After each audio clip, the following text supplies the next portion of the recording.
kuti Gaison unodiwa mudarira mambo makope.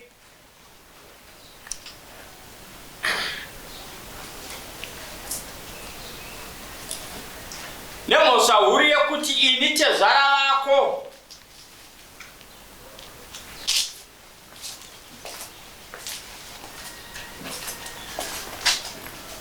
ndipewo pfuma yangu.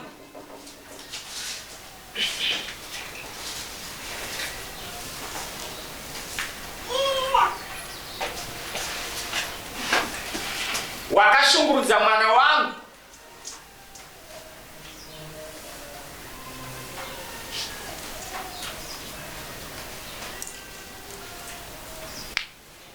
Makore manomwe 7 years.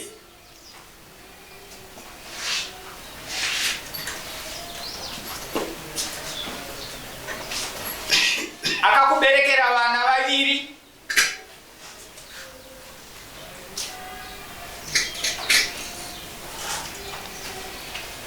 Nasi unomuramba.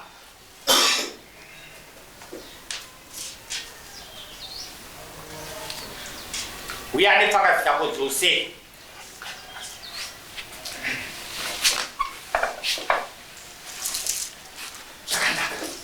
Vawana simakope ndizvo here zvandaverenga zvamakanyoresa hungu kwete. Ndinotenda. Gaison Gwaze zvandaverenga wazvinzwa here? Ndinotenda. Museyamo. Fambai navo.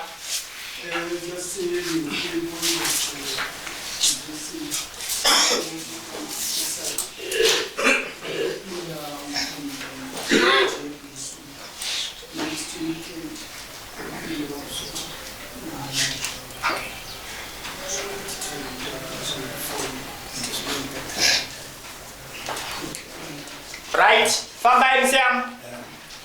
Gaison na Wallace nisimuripo. Right. Wallace makope.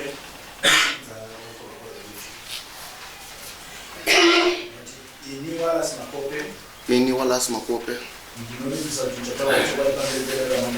Ndinovimbisa ndichatara chokwadi pamberi pedara mambo makope. Mwari wandibatsire.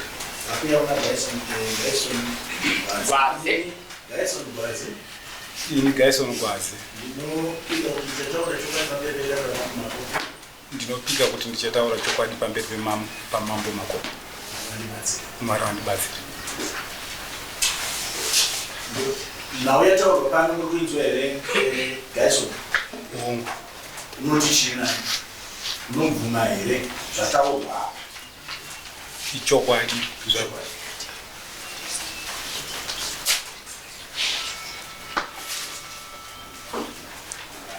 Saka mdzimai wako ari mumu.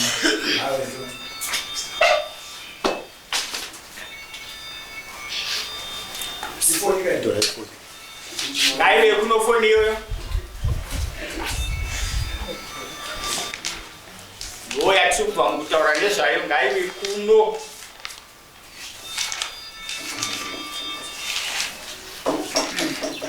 Uku.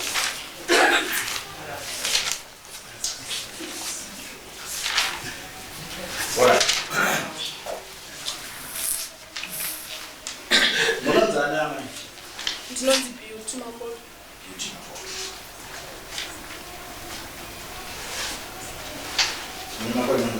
Ndine 33.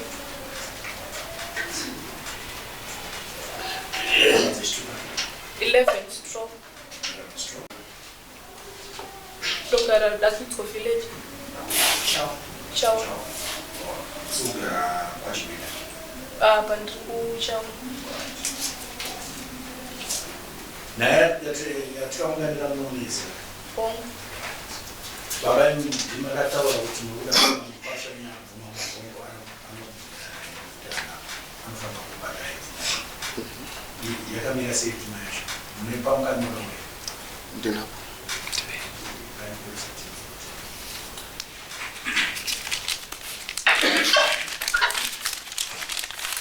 sei ngobvunza manyora henyu zvakawanda kudii asi ine michakaminga pana kuti dainye imwe chete ngokuda kufunda nayi iverengere kuti bepa randakabata pano riri kutsanangura riri kuti rora harina kutsanangura nzirani. Tsvagirai kuno paiswa $50 yakatikwa. Mbonano $50 yakatikwa.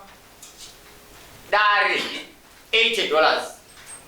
Grocery $350. Zvirengeto zvaamai $600. Hazvinai. Zvirengeto zvababa $400. Suti yaamai $200. Suti yababa $300. Rusambo $1,500. Mombe dzedanga mbiri 2. Mombe yeumai imwe chete. Ndo zvakanyorwa pabepa rineri. Ichokwadi here vagwasiti zvirwere pabepa rekuti ndizvo zvamakaita. Ichokwadi. Zvinhu zvese zvamuna kuzviisa. Handina. Asi pari zvinhu zvatakatasa nazvo ndanzwa ndakutoka mashure ezvakaitaura kuti handisime semukadzi. Ichokwadi. Ikodzero yedu unoramba mukadzi usina kuedza kuroora. Pane zvikonzero. Ikodzero here kuti unoramba mukadzi pamusina kuroora nekuti chinoroora kusamba. Ndizvino zvese zvatanzwa. Ndosati tinongodya tinokuti ndononga watungamidza asi chinonziroora chaicho chikona kusina kuisa. Achona yedu mukadzi wausina kuroora unomuramba. Ndizvo here. Hongu ipapo ndiri kupanzwa. Asi ndiri kupindura kuti pane zvakaitika zvokuti hazvikwanisike kunge tirambe tiri tese. Asi mazvinzwa here kuti tezvara vanoda kupfuma pari zvinhu. Iyo yemukadzi inokuramba nayo ikwenyu. Hadzimhanye dziri mbiri. Unomhanya imwe chete. Manzwa here kuti tezvara pari zvinhu vanoda kupfuma yavo. Hongu. Munoti kuti? Handina kuramba. Ndanga ndichida kunzwawo kuti kana dziri mombe ndichibvisa iri mari mudare imari. Dziri mombe. Hongu. Tezvara munzwa zvataura Mkwasha. Arikubvumirana nepfuma yamutaura pamberi pamangu. Kuno vanhu pamakotera kuti mambo wakakwanisa kukununurai. Vari kuti mombe kana dziri mombe ingave mari. Ndisingazivi mazwana kuti mombe dziri kuita mari. Mari ndaitamba mashaka. Aukasi. Hongu. Munguzviti. Hongu. Saka pane mombe ngana. Panapa pane mombe mbiri dzedanga. Kurava kuti idzodzo dziri mbiri dzedanga ndidzo chaidzo dzingagona kupinda pamari asi yeumai haipindi iri mari. Rusambo marudzi anditi. Hongu. Saka zvakureva kuti tisingapedzi nguva. Zvinhu zvose zviraverengwa pano hapana chikoniso kana chidziso nekuti mukadzi akabereka mukati memusha handiti. Hongu. Iyo nyaya yekurambana kwenyu muri vaviri hatisi kuisanganisa. Kana mukadzi angu achipiswa achakwirawo nyaya yake.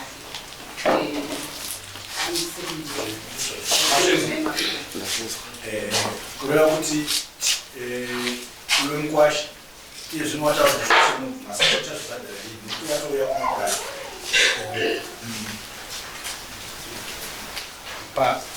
Pamombe mbiri dzinachingokumbira wangu ndivo masvondo mai chete ndinenge ndabhadhara. Masvondo mai. Zvinhu zvaverengwa izvi. Iyo listi iyoyo unayo here Mkwasha? Kwete. Anofana kuva listi iyoyo. Pamusoro pedare ndisati tatorera handizivi palisti panyorwapo zvinhu sasi handizivi kuti pane zvemasungiro zvazvakaenda ndoona kunge panenge pachambonaa hamuna kuti padzava panotonyorwa Pamasungiro vakambingi vakarorwa. Vakambingi vakarorwa. hanzi vanga vakaroa.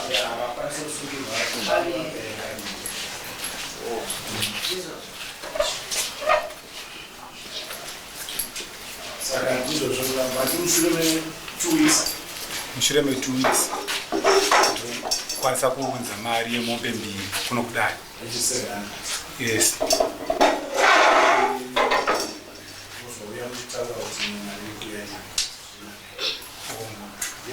Hongu.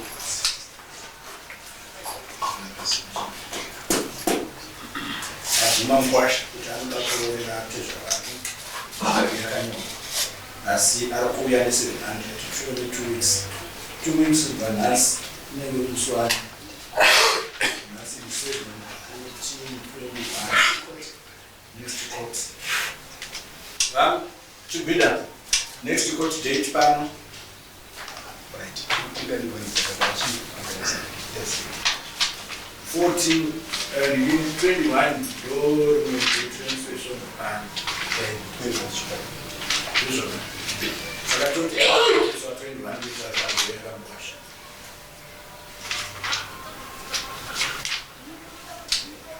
Asara anzi swaturi bari kutosangana panapa vanhu varikuita kii uongwayo ndinoya nayo nazvizvore vanhu vakabvunzwa nyaya yekuti kataurwa nyaya yekuti akaramba mukadzi makatopana mabhuku acho mungamubvunze ndikubvunza iye muri kubvunza wakapindura imwe ndowautonga i kwete saka ndikubvunza inoti makapanana bhuku reri hatina saka makarambana uko kwatisuda kusvika ava vaya kuzoreva kuroora kumkwasha wavo asati zoti mukadzi nomurume vakaramba asi pasamuni samoni vataura nyaya izvo kunotsana kana vakuda kuti vazotaura kunetsana kwavo mukadzi vanhu tatitibate imwe saka uya neroora amai ninga makarambwa mozoya mutaura chikonzero chamukarambirwa munochiziva handisiwo unobvunza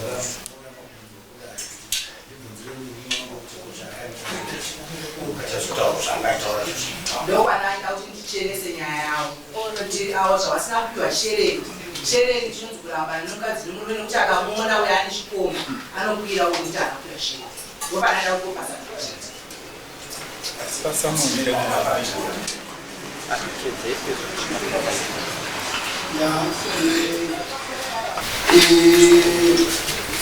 ichokwadi zvinowanikwa paurongwa hwekuroverana ndomurawo hwekuroverana asi inini munyika mangu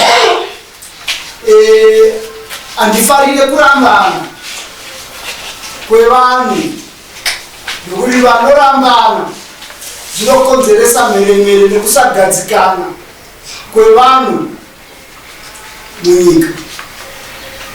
Panenge pane zvikonzero izvozvo zvimwe zvinogadziriswa nevanhu kana zvazivikanwa kuti apa ndo panetsa imba iyi kuti isvike pakunanauka. Saka isisu pamurawo watakabva mukudzidziswa semadzimambo munyika unotaura kuti tine masertificate yekuchatisa chisungo panyika nekudenga kuti ava vawirirana muchato unotsigirwa nemurawo nebumbiro renyika. Saka pari nhasi ndanzva HotTezvara vaya vari kureva pfuma yavo kureva kuti vari munzira yekunoti vane Mkwasha nemuroora wakaprovhaida Mkwasha, asi vanofanira kuonawo quality yeproduct yenyu yakaenda kuMkwasha nokuti apa makudhimandawo pfuma yenyu inofanira kuuya pamhuri sezvazviri. Asi ndanzva Mkwasha ane nyunyuto yekuti sei azosvika pakushingirira kuti mukadzi handisi kuda iyo tinoenda kunoripiro manje kunewe mwanasikana une kodzero yokubvunza wakurambirei unotenga samoni yako youya yokurukurwa muno nokuti isusu murawo wedu takataura madzimambo kuti hatitendedzi hatifarire futi kurambanisa vanhu.